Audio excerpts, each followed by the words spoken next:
السلام علیکم دوستو، آج میں آپ کو جو دکھانے والا ہوں یہ ہے نمرود کا گھر۔ جی وہی نمرود جس نے دنیا پر 400 سال حکومت کی، جس نے جھوٹا خدائی دعویٰ کیا، جس نے حضرت ابراہیم علیہ السلام کو آگ میں پھینکا، وہی نمرود جس نے معصوم بچوں کا قتل کروایا۔ معصوم بچوں کا قتل کیوں کروایا؟ نمرود نے ایک رات خواب دیکھا کہ ایک ستارہ نکلا ہے اور اس کی روشنی میں چاند ستارے بے نور ہو کر رہ گئے۔ تو نمرود نے اپنے نجومی اور کانوں کو بلایا تو اس خواب کی تعبیر پوچھی، تو نجومی اور کانوں نے اس خواب کی تعبیر یہ بتائی کہ تیری بادشاہی کا ایک ایسا فرزند پیدا ہوگا جو تیری بادشاہی کا زوال کا باعث بنے گا۔ یہ سن کر نمرود بے حد پریشان ہو گیا اور اس نے یہ حکم دے دیا کہ میرے شہر میں جو بچہ پیدا ہو وہ قتل کر دیا جائے اور مرد عورتوں سے جدا رہیں۔ چنانچہ ہزاروں بچے قتل کر دیے گئے، مگر تقدیر الہی کو کون ٹال سکتا ہے؟ اسی دوران حضرت ابراہیم علیہ السلام پیدا ہو گئے اور نمرود کے خوف سے ان کی والدہ نے حضرت ابراہیم علیہ السلام کو شہر سے دور ایک پہاڑ میں چھپا دیا۔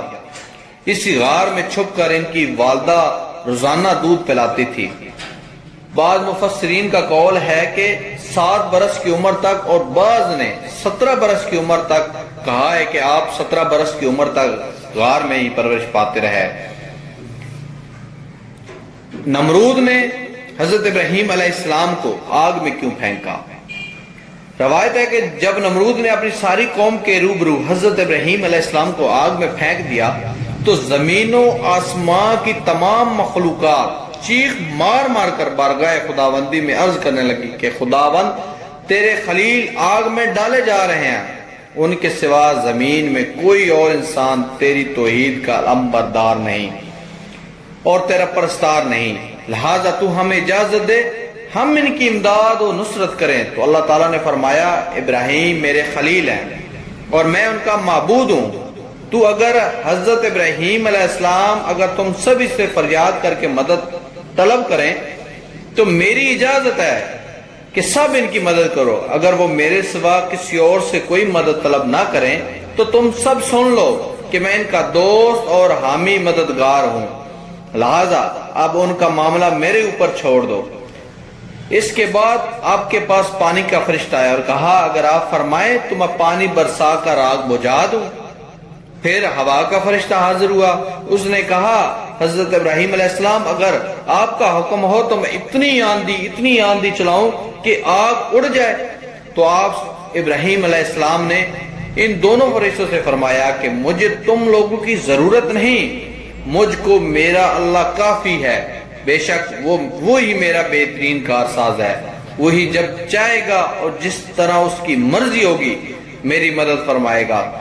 ایک روایت میں یہ بھی آیا ہے کہ جب کافروں نے آپ کو آگ میں ڈالا تو حضرت جبرائیل علیہ السلام تشریف لائے اور کہا اے خلیل اللہ کیا آپ کو کوئی حاجت ہے؟ تو آپ نے فرمایا تم سے کوئی حاجت نہیں، میرے حال کو خوب جانتا ہے، لہذا مجھے اس سے سوال کرنے کی کوئی ضرورت نہیں۔ مچھروں کی فوج۔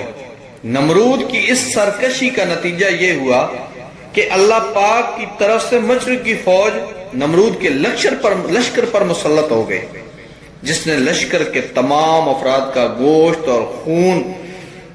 کھا کر اور خون سارا پی لیا، ان کی صرف ہڈیاں باقی رہ گئی تھی۔ مچھر اتنے زیادہ تھے کہ سورج کی روشنی تک دکھائی نہیں دیتی تھی۔ نمرود یہ ہولناک منظر دیکھتا تھا مگر کچھ نہیں کر سکتا تھا۔ اس کے بعد اللہ کا کرنا یہ ہوا کہ ایک مچھر نمرود کی ناک کے راستے دماغ میں گھس گیا اور اس کا مغز کھانا شروع کر دیا۔ درد کی شدت سے نمرود پاگل ہونے لگا اور اس نے اپنی تکلیف ختم کرنے کے لیے سر پر ڈنڈے لگوانے شروع کر دیے۔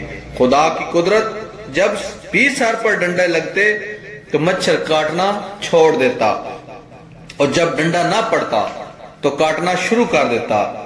نمرود کی کیفیت یہ ہو چکی تھی کہ جو شخص نمرود کے سر پر زوردار ڈنڈا لگاتا اس کا ہمدرد کہلاتا اور جو ڈنڈے نہ لگاتا اس کا بڑا دشمن کہلاتا۔ نمرود بالاخر یوں ہی ذلیل و رسوا ہوا اور اسی حالت میں مر گیا۔